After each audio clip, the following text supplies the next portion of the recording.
Count 4 alleges that you failed to avoid injurious or vicious habits by brandishing a loaded firearm during the assault of Alondra Cantu on February 1st of 2026. Is that true or not true?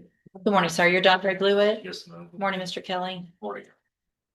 Will your client waive the formal reading of the indictment and the motion? Yes, we do.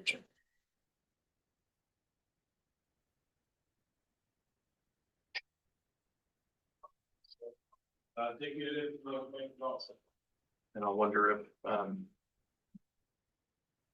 clearly we're pleading open, but we also don't really have an agreement on which violations of the motion we're going to plead to. We're going to plead to the aggravated assault, obviously, and some of those that are. I'll go through probably the whole thing since it's unagreed. Thank you. All right, Mr. Blewett, in cause number 26 DCCR 0362, you're charged with the second-degree felony offense of aggravated assault with a deadly weapon, and that's from February 1st of 2026. And how do you plead to that charge? Guilty or not guilty? Guilty. Are you pleading guilty freely and voluntarily? Yes. And are you pleading guilty because you actually did what they charged you with? In that case, I have here on the tablet some documents that have your signature on them that the state's marked as exhibit number 1. Before you signed these, did you go over them with Mr. Kelly? Do you fully understand them?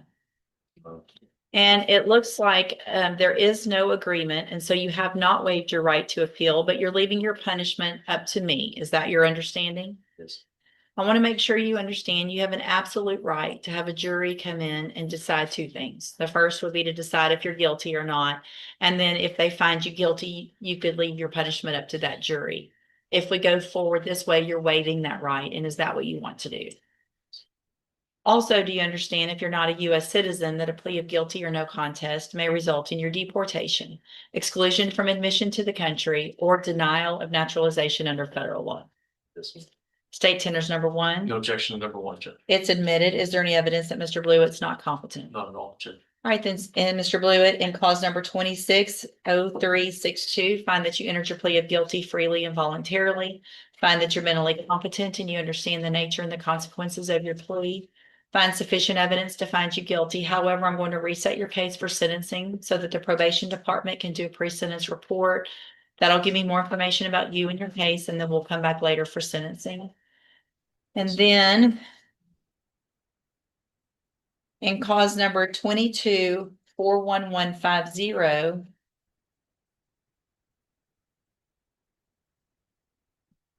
I have a first amended motion to revoke your unadjudicated probation.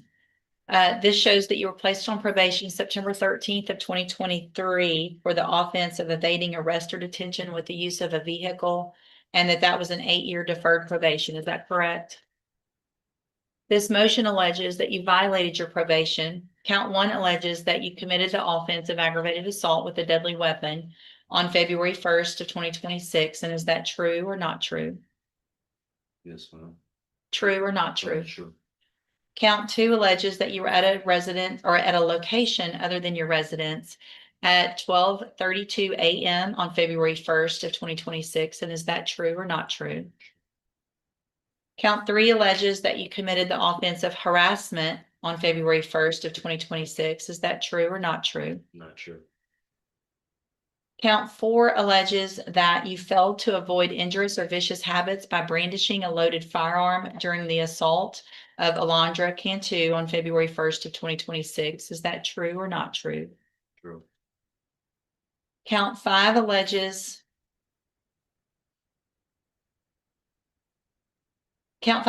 the same thing, really, but that you have failed to avoid injurious or vicious habits by brandishing that loaded firearm, and a child was also present, and that's on February 1st of 2026. Is that true or not true? Right.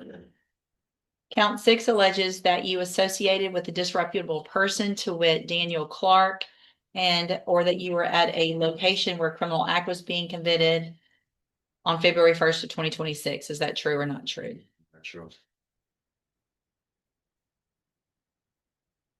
Count 7 alleges that you failed to immediately report to the probation officer your arrest from February 1st of 2026. Is that true or not true?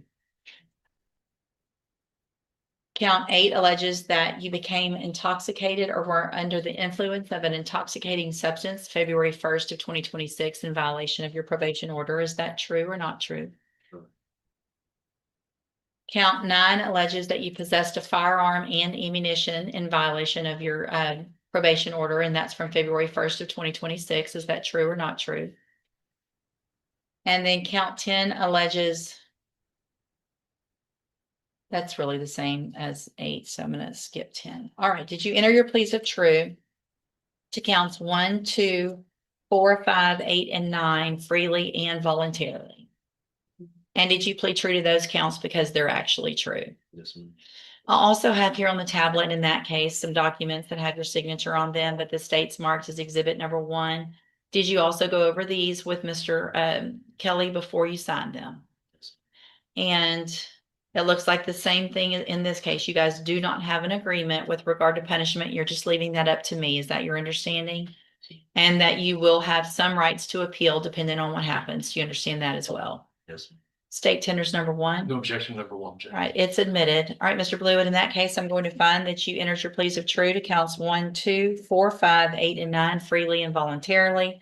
Find those counts true.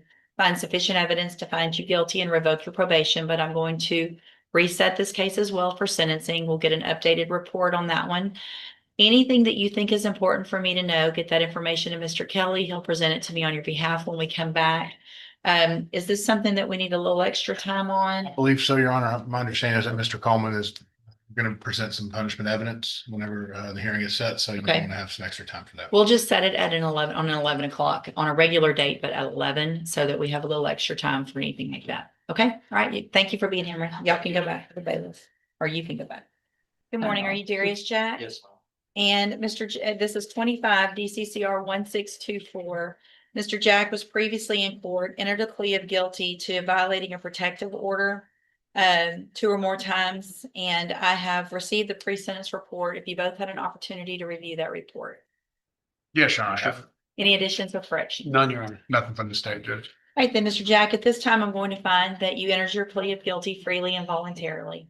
Find sufficient evidence to find you guilty, but I'm going to follow the agreement that you made with the district attorney and defer all proceedings and place you on probation for 5 years. You're ordered to pay the $1,000 fine and to follow all of the rules and conditions of probation. That includes obviously having no contact with the victim in the case. And I understand that you guys have a child together. So it's very important that you get with Mr. Paget or someone to make sure that you have some legal documents in place for visitation and things like that. I will allow you to have contact or communication with her only through what's called the Family Wizard. It's an app that y'all can get on your phone. I will require you to pay the cost of that app for you and her. That's how you will communicate about your child, unless y'all have a family member or someone else that you can go through. The good thing about that app, though, it's really designed to protect both of you, not just her, but you too, because everything you do is saved on that app. So she can't say, well, he said this or he did that. If you send a message that says the kid has a doctor's appointment or soccer or whatever it is, it's there, can't be deleted, can't be changed. So it's really a good protection for both of you to use. You can talk to Mr. Paget more about that. May I speak? Sure. Go ahead. I have this ankle monitor on. Is there any way I can get this off? I've been on it for about 7 months. So that was a condition of your bond, and I don't know, do you have any issues? I don't see anything That's happened since then? that would indicate. He has been very diligent with it, and I don't think there are any violations, but it's been a great financial burden on him, and he's with one which he's managed to get done. What's the status of the Hardin County? We have court on the 20th, and I've spoke to the prosecutor there, and we're going to be running something concurrent with your case here, Your Honor. Give me just a second. Absolutely.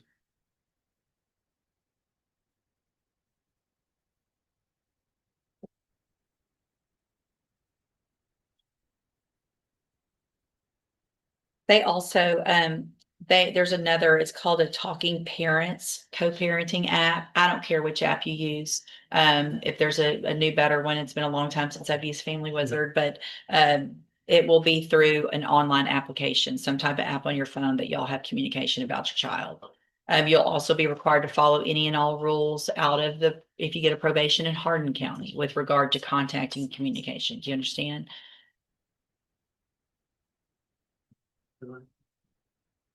Are you required out of Hardin County on that bond? Have they required you to have that GPS monitoring device? No, Your No, Honor. it's They just have not. here. Okay, so it was a condition of your bond here. It's not a condition of your probation. So as of today, you'll be able to get that taken off. So here's the thing, if you have any. The judge makes the consequences communication crystal or- clear. One more violation could send him back to court and potentially put years of prison time on the table. Contact that you're not supposed to have. Not only will you be in trouble here, you're gonna be in trouble over there. You're looking here at going to prison for between 2 years and up to 10 years, just for having the wrong kind of communication. It's that simple.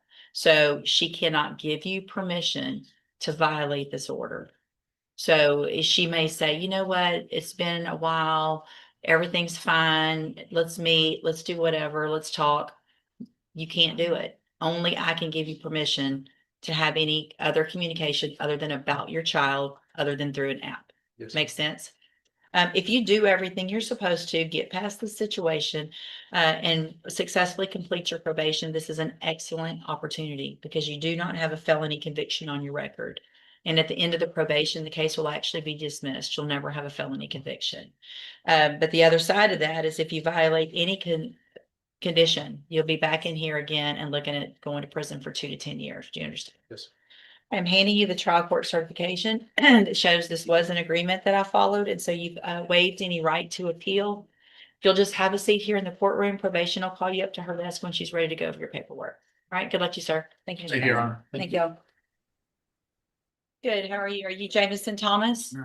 And Mr. Thomas, this is your initial appearance in cause number 26 BCCR 1210.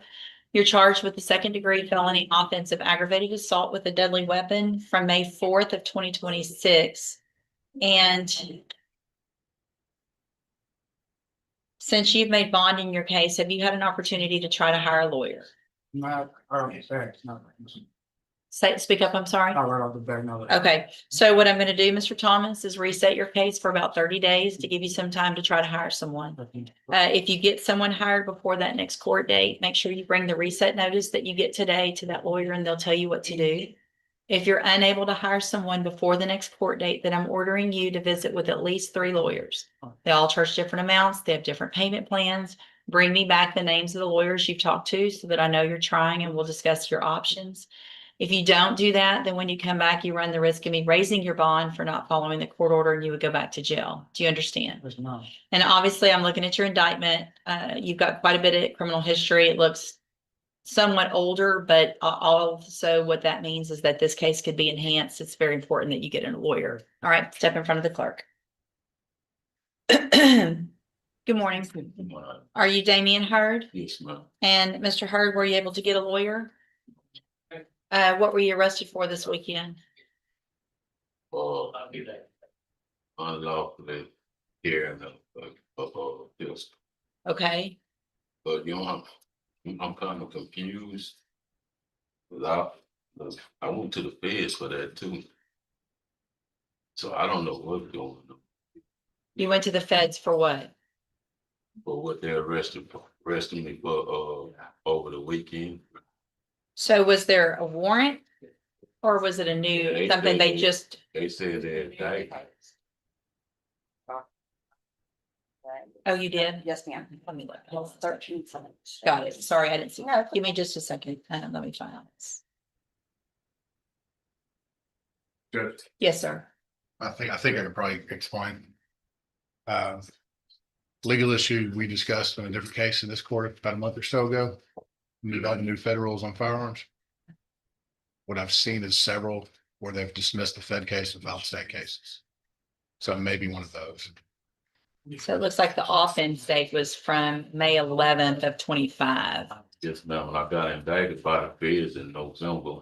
Okay. The 5th. Okay, I had to pay for it. No, that's okay. I just see that. Thank you, Mr. Nichols. And I don't know that that's happened in his case, but it's happened in several. So that Okay. may be why there's, Why it's old case.